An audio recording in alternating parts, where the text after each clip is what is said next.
Y'all know I'm always going to be honest with you.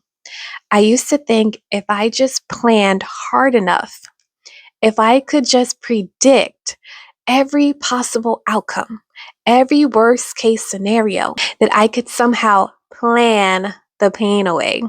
I thought control was safety, but I realized that my need to control everything wasn't actually keeping me safe. It was keeping me anxious. It was keeping me up at night at 2 a.m. in the morning, replaying conversations that hadn't even happened yet. You've ever felt like your life is a project that you have to manage perfectly or it's all going to fall apart? This video is for you. We're getting real today about the exhaustion of trying to be the navigator of our entire life and how to actually practically surrender that control to God without feeling like we're giving up. Hey guys, welcome back to my channel. I am Rachel, and here on The Life of Ray, we talk about faith that's real, practical, and for everyday life. Recently, I shared a video about how I stopped faking my faith.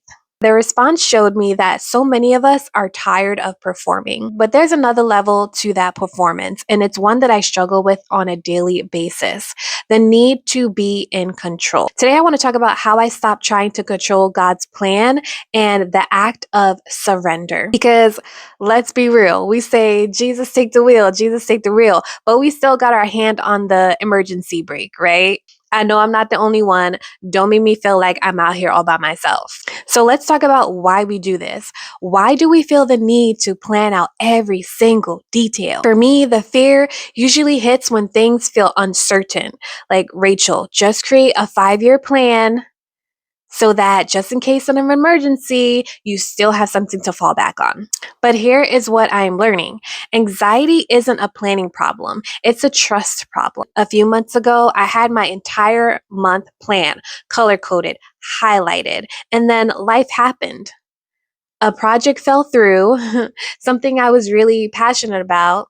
Everything I had put on paper, everything I had highlighted, it just dissolved. And I felt this deep anguish like David, not just because the plans changed, but because I realized my peace was tied to my plan and not to God's presence. We often treat God like he's a consultant for our life, right? We make the plan and then we ask him to sign off on it. And when he doesn't, we panic. We think he's silent, but really he's just endorsing a direction he did not author. Please hear me on this. Your anxiety is often the gap between what you want and what God's plan is for your life. We try to carry the weight of tomorrow with the strength of what we were given for today. And that's why we're so exhausted. We're trying to do God's job. So how do we actually do this in our everyday lives? Because I'm all about practical faith. Like, I don't want to just tell you, let go. That's too vague. It's too vague. So in Psalm 46, verse 10, that has completely changed my perspective because it says, be still and know that I am God. I often thought that when it said be still, it meant I had to go into like a quiet room, to get into a quiet space and just sit there. But it means to slacken your grip, right? Let go so that God can take control. Imagine you're holding a tug of war rope. You're pulling and pulling against your circumstances, against your future, against your fear. Your hands are raw, your muscles are shaking. God isn't saying pull harder. He isn't saying figure it out. He's saying just drop the rope. Surrender isn't about giving up on your dreams. It's about giving up the hold you have on how those dreams come true. When we try to control God's plan, we're literally saying, God, I don't trust your timing. I don't trust your plan. I'm just going to go force and do my own thing. And that's not what he wants. Letting go of the grip is an active choice. It's waking up in the morning, feeling anxiety trying to take over your mind, and physically opening your hands and saying, God, this is yours. I'm not going to fight you for the steering wheel today. I'm putting down the emergency brake. Just take it. First Peter 5 verse 7, cast all your anxiety on him because he cares for you. God cares for us. I love the word cast because it's not like a put it down gently. It's like throw it. When they were casting their nets, you have to throw. You have to throw the net to cast it into the water.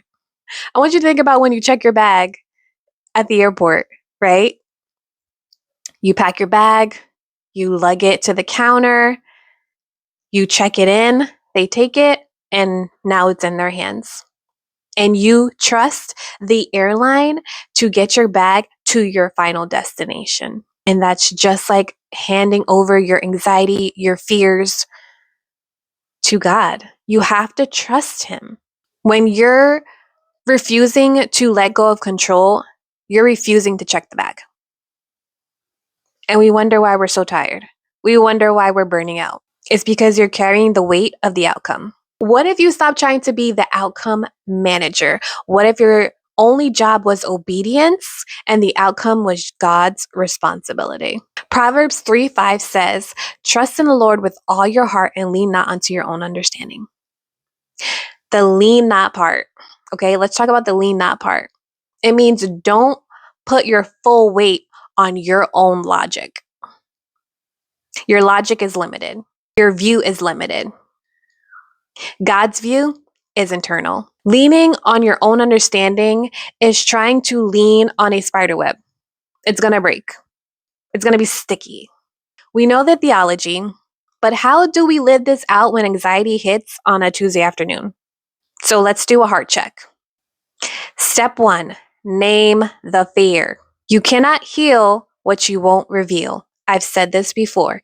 You cannot heal what you won't reveal. Step 2, just for the day declaration. Stop trying to solve next year's problem. It hasn't come yet. We can only worry about today. Step 3, the physical release. Write down on a piece of paper what you're stressing about.